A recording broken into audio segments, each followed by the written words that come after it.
हाय सांग माने मो चैनल को आपण मानक बहुत बहुत स्वागत।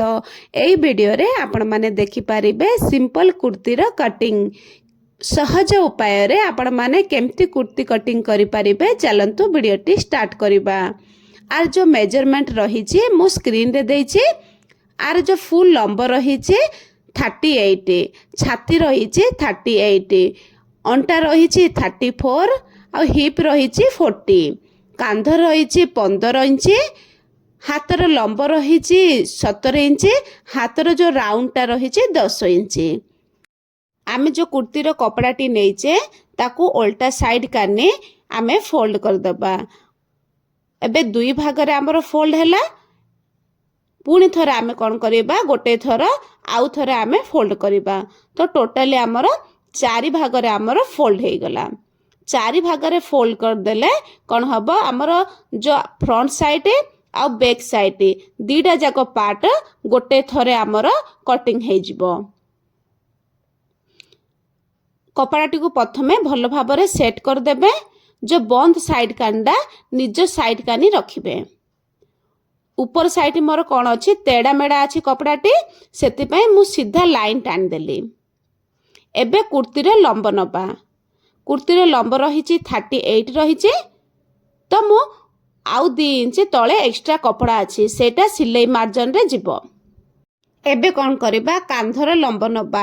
कांधर लंब रखिछि मु 7 इंच, आउ अंटार लंब रखिछि 14 इंच, आउ हिप रे लंब रखिछि 21 इंच। कांध जेतिके अछि तार अधा नबा। कोन पाय ना ये कलर वाला बनिबो। 7.5 इंच रे तले भी मु चिन्ह लगै देली छाती वाला लाइन रे। छाती जेतिके अछि आमे तार 4 भाग रे भाग करिबा। आउ 2 इंच आमे सिलाई मार्जिन रखिबा। कमर भी 4 भाग रे भाग करिबा आउ सिलाई मार्जिन रखिबा। हमर जो हिप अछि हिप टा को भी 4 भाग रे भाग करिबा आउ सिलाई मार्जिन रखिबा। एबे कोन करिबा तळ जाई हिप जेतिके रहिछि हमर सिलाई तळ जाई आमे सेही सीधा लाइन टान दबा। एबे जो जाको आमे चिन्ह देइछे से चिन्ह जाको आमे मिसेई दबा। देखंतु एई बलिया आपण माने भी चिन्ह जाको मिसेबे। हे गला। एबे जो कांध आउ कांधर जो लंबडा सेटा भी मिसेई दबा। कांधर जो लंब अछि तार हाफ इंच करिबा। कोण रे 1.5 इंच रे आमे गोटे चिन्ह दबा।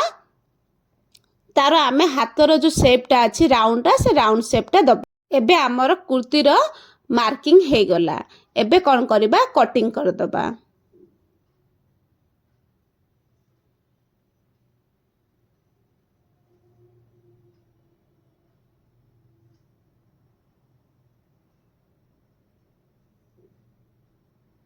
जो आमर हिप रो अछि हिप कानी गोटे छोटिया कट कर दबा। आउ कांधर जो मझीर सेंटर पॉइंट रे गोटे आमे कट कर दबा। कुर्तीर कटिंग कंप्लीट हे गला। एबे हाथर कटिंग करिबा। प्रथमे कपड़ाटी को मु 4 भाग रे फोल्ड कली। फोल्ड साइडटा निज साइड कानी रखिछि। हाथर चौड़ाई नबा पाई मु कुर्तीटा को प्रथमे चेक करूछि। जो कांध साइड रो कांधर लंब जो कोणा पर्यंत अछि मु चेक कली। मोर आसिला 8 इंच। ताई रे मु 1.5 इंच मिसेइले 9.5 इंच रे मु ओसारटा नेली। हाथर लंब रहिछि 17 इंच, मु 2 इंच एक्स्ट्रा रे 19 इंच रे लंब नेली। साइड काने मु 3 इंच रे चिन्ह लगैली। 2 इंच आमर सिलाई मार्जिन अछि सेतबे 2 इंच रे सीधा लाइन टाणिली। ऊपर साइड 2 इंच रे मु चिन्ह लगैली।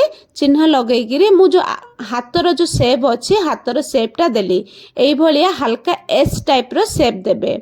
हाथर गोलाई 10 इंच अछि तो मु 5 इंच प्लस 2 इंच 7 इंच रे मु चिन्ह लगैली।